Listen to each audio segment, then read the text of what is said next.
लिया, और उसके पहले जो भी मार्केट कंडीशन में चल रहा है वो देख लिया कि मार्केट क्या मेजर एक बड़े स्विंग में हाई लेवल पर है, या फिर एक बड़े सेलिंग स्विंग में लोअर लेवल पर है, या बीच में कहीं चल रहा है।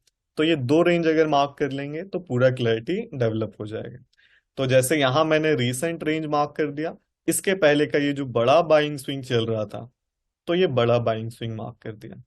अब इसमें से कंक्लूजन क्या निकाला जाता है? जैसे अगर मार्केट अब इस मेजर रेंज को देखेंगे, तो कोई भी ट्रेडिंग सेशन हो, चाहे 21st हो, 22nd हो, से 26th हो, या फिर हमारा 29th फरवरी हो, या फिर आज ही रिसेंट फ्राइडे का 1 मार्च का ट्रेडिंग सेशन हो, तो ये सारे मार्केट जब तक ये रेंज में चलेगा, ये छोटे रेंज में चलेगा, तब तक क्या होगा, ओवरव्यू इसी रेंज के बेसिस पर ऑब्जर्व कर सकते हैं।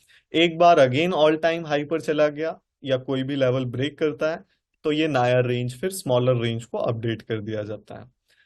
सो यहाँ पर फिर इसके बेस पर क्या कंक्लूजन निकालेंगे कि मार्केट देखा जाता है कौन से लेवल्स पर परफॉर्म कर रहा है। जैसे सपोज सपोज हम ऑब्जर्वेशन कर रहे हैं, जैसे आज का ट्रेड लिया गया था, रीसेंट ट्रेड लिया गया था 1 मार्च का। तो बेस कंसेप्ट के बेस पर कल के दिन क्या बताया गया कि मार्केट पॉजिटिव क्लोजिंग दिया है, एंड सुबह मार्केट ओपन होगा, तो ओपन होने के बाद बाइंग साइड प्रोसीड किया है, तो हम क्या करेंगे, बाय करेंगे। ये बेस कंसेप्ट था। बेस कंसेप्ट के बेस पर क्या हुआ, प्रीवियस डे पॉजिटिव क्लोजिंग है तो बाय करना है, हाई लेवल्स पर चलेगा तो डेफिनेटली एक रिट्रेसमेंट के बाद सपोर्ट बनने पर बाय करेंगे, तो एंट्री यहां कहीं प्लान हुआ। तो बेस कंसेप्ट पर तो it was right, but overall अगर मार्केट का नेचर ऑब्जर्व करेंगे, मार्केट कंडीशंस को अगर ऑब्जर्व करेंगे, तो यहां पर बाइंग साइड से ट्रेड से ज्यादा प्रोबेबिलिटी एक रिट्रेसमेंट का था। जैसे अगर आपने आज का एनालिसिस वीडियो देखा होगा तो उसमें भी लॉजिक को एक्सप्लेन किया गया कि मार्केट देखिए क्या कंडीशंस में चल रहा है। स्मॉलर रेंज में मार्केट क्या है, हायर लेवल पर है। मेजर रेंज में ही मार्केट क्या है, हायर लेवल पर है।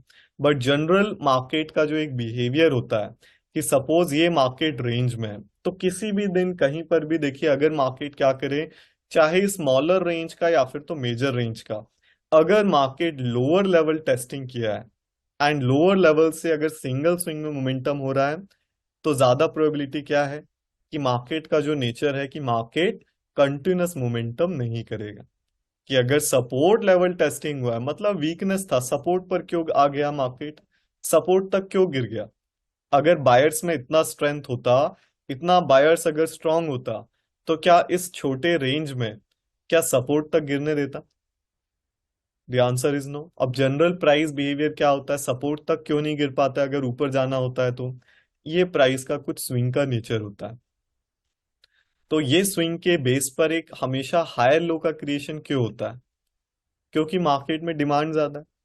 अब डिमांड ज्यादा है, तो मार्केट जब लोग देखेगा हायर लेवल पर खरीद रहे हैं, हायर लेवल पर खरीद रहे हैं, तो रिट्रेस करेगा तो सेलर क्या होगा, बायर ज्यादा नीचे नहीं गिरने देगा। जितना प्राइस सस्ता होगा, अगर मार्केट में डिमांड ज्यादा है और सस्ते प्राइस पर मिलेगा, तो एक कोई म्यूचुअल पॉइंट ऐसा आएगा कि क्लैश हो जाएगा जहां बायर्स ज्यादा डोमिनेट कर जाएगा। सपोज कोई भी मार्केट में कोई भी सपोज प्राइस है या कुछ भी चीजें हैं, उसका एक से स्पेसिफिक क्वांटिटी है, सपोज 100 क्वांटिटीज है, एंड खरीदने वाले लोग ज्यादा हैं उस पर्टिकुलर प्राइस पर, तो क्या होगा, कोई ना कोई उसका ज्यादा प्राइस देने को तैयार होगा, शॉर्टेज होगा तो लोग महंगे प्राइसेस पर खरीदेंगे। राइट, तो सेम यही होता है कि जब हायर लेवल्स पर मार्केट में लोगों ने खरीदा है, अगर उतना डिमांड है, अगर मार्केट को ऊपर जाना है, तो गिरते हुए मार्केट्स में बाइंग आएगा। एंड अगर ऊपर अगर ऑल टाइम न्यू हाई या कंटिन्यूएशन होना है स्विंग का, तो डिमांड ज्यादा होगा, क्वांटिटीज लेने के लिए भी कंपटीशन होगा, तो प्राइसेस क्या करेगा, ज्यादा रिट्रेस नहीं करेगा, या एटलीस्ट उस रेंज के लोस तक नहीं आएगा। अगर लोस तक गिर गया, इसका मतलब क्या है, बायर ऊपर के लेवल पर डोमिनेट नहीं कर पाया। क्यों नहीं कर पाया डोमिनेट? क्योंकि सेलिंग ज्यादा आ गया, मतलब उतना डिमांड ज्यादा नहीं था। अगर डिमांड उतना ज्यादा होता, उतना अगर मार्केट में लोग उस लेवल पर बुलिश होते, तो फिर बाय करते, उतना नीचे गिरने ही नहीं देते। तो कंक्लूजन क्या है अगर सपोर्ट तक गिर गया, कि सप्लाई ज्यादा था, एंड उस पॉइंट पर किसी को नहीं पता था मेजरली कि मार्केट ऐसा करने वाला है या मार्केट बाउंस बैक करने वाला है। उस टाइम पर मेजर जो भी एग्जीक्यूशंस हुआ, तो कंक्लूजन क्या था कि मार्केट्स नेगेटिव है। देखिए प्राइसेस कैसे रिस्पॉन्ड करता है, कोई भी सेशन में कहीं पर भी अगर से सेलिंग स्विंग का क्रिएशन हुआ है, जैसे ये है, अगर यहां पर ये सेलिंग स्विंग का क्रिएशन हुआ है, तो इस सेलिंग स्विंग का मतलब क्या है, ये सेलिंग स्विंग क्यों क्रिएट हो पाया है, इस लेवल से इस लेवल तक मार्केट क्यों नीचे गिर पाया है, क्योंकि जो भी एग्जीक्यूशन इस पर्टिकुलर दौरान इस पर्टिकुलर टाइम पीरियड में किया गया